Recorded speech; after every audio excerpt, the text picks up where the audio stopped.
নমস্কার।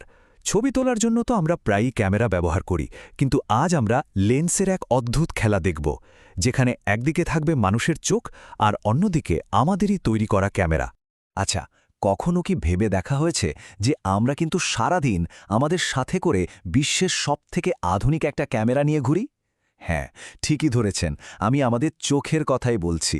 চলুন না আজ এই দুটো অসাধারণ যন্ত্রের মিল অমিলগুলো একটু খুঁজে বের করা যাক।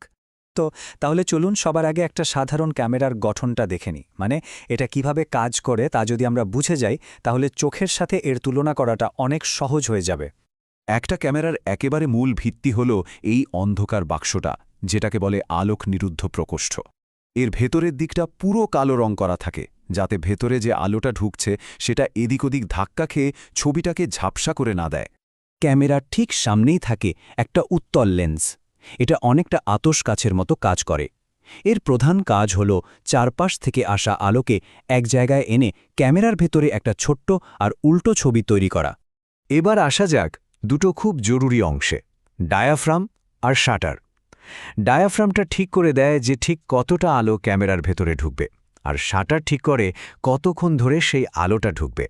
এই দুটো মিলেই কিন্তু একটা ছবির উজ্জ্বলতা ঠিক হয়। আর একদম শেষে থাকে ফটোগ্রাফিক ফিল্ম।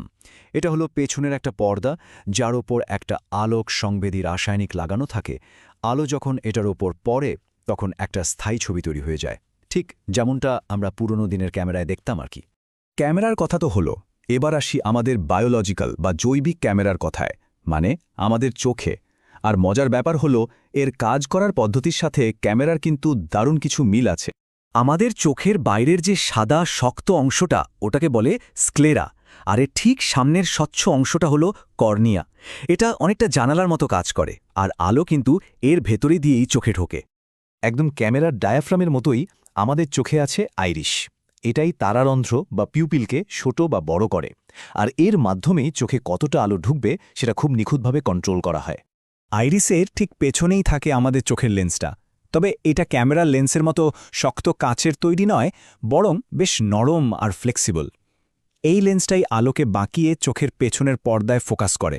আর জানেন, এর এই যে নরম নমনীয় ভাবটা, এটাই কিন্তু এর আসল জাদু। কেন বলছি সেটা আমরা একটু পরেই বুঝতে পারব।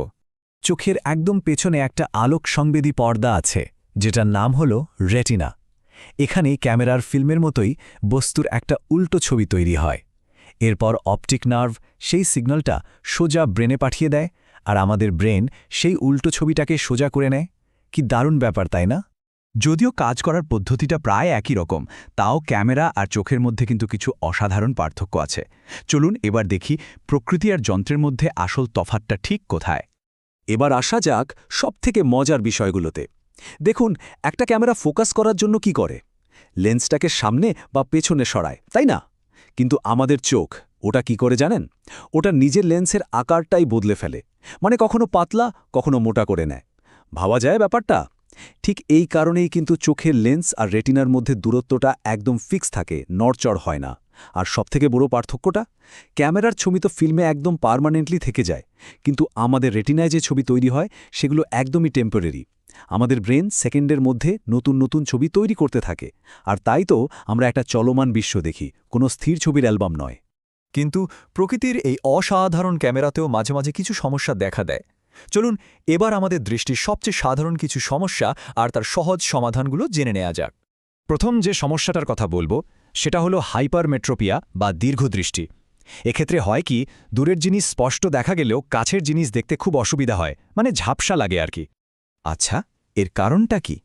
কারণটা হলো, কাছের জিনিস থেকে যে আলোকরশ্মিটা আসে সেটা ঠিকঠাক বেঁকে রেটিনার ওপর না পড়ে তার কিছুটা পেছনে গিয়ে মিলিত হয়, ফলে স্বাভাবিকভাবেই ছবিটা অস্পষ্ট হয়ে যায়। এর সমাধানটা কিন্তু বেশ সহজ। একটা উত্তল লেন্সের চশমা ব্যবহার করলেই চলে, যেটাকে আমরা সাধারণত প্লাস পাওয়ারের চশমা বলি। এই লেন্সটা আলোকে আরেকটু বেশি করে বাঁকিয়ে দেয়, ফলে ছবিটা ঠিক রেটিনার ওপরেই এসে পড়ে। এবার আসি ঠিক এর উল্টো একটা সমস্যায়, যেটার নাম মায়োপিয়া বা স্বল্পদৃষ্টি। এক্ষেত্রে কাছের জিনিস একদম পরিষ্কার দেখা যায়, কিন্তু দূরের জিনিস দেখতে ভীষণ অসুবিধা হয়। এক্ষেত্রে যা হয় তা হলো দূরের বস্তু থেকে আসা আলোরশ্মি রেটিনার ওপর না পড়ে তার আগেই কিছুটা সামনেই মিলিত হয়ে ছবিটা তৈরি করে ফেলে। এই সমস্যাটা দূর করার জন্য কাজে লাগে একটা অবতল লেন্স, অর্থাৎ মাইনাস পাওয়ারের চশমা। এই লেন্সটা আলোর রশ্মিগুলোকে সামান্য ছড়িয়ে দেয়, যার ফলে ছবিটা ঠিকঠাক জায়গায় রেটিনার ওপরেই তৈরি হয় আর দূরের জিনিসও আবার স্পষ্ট দেখা যায়। তাহলে পুরো আলোচনা থেকে একটা জরুরি বিষয় মনে রাখার চেষ্টা করা যাক। আজকের প্রশ্ন হল, দীর্ঘদৃষ্টি বা হাইপারমেট্রোপিয়া ত্রুটি দূর করতে কোন ধরনের লেন্স ব্যবহার করা হয়? আশা করি এই বিশ্লেষণটি বিষয়টি বুঝতে সাহায্য করেছে।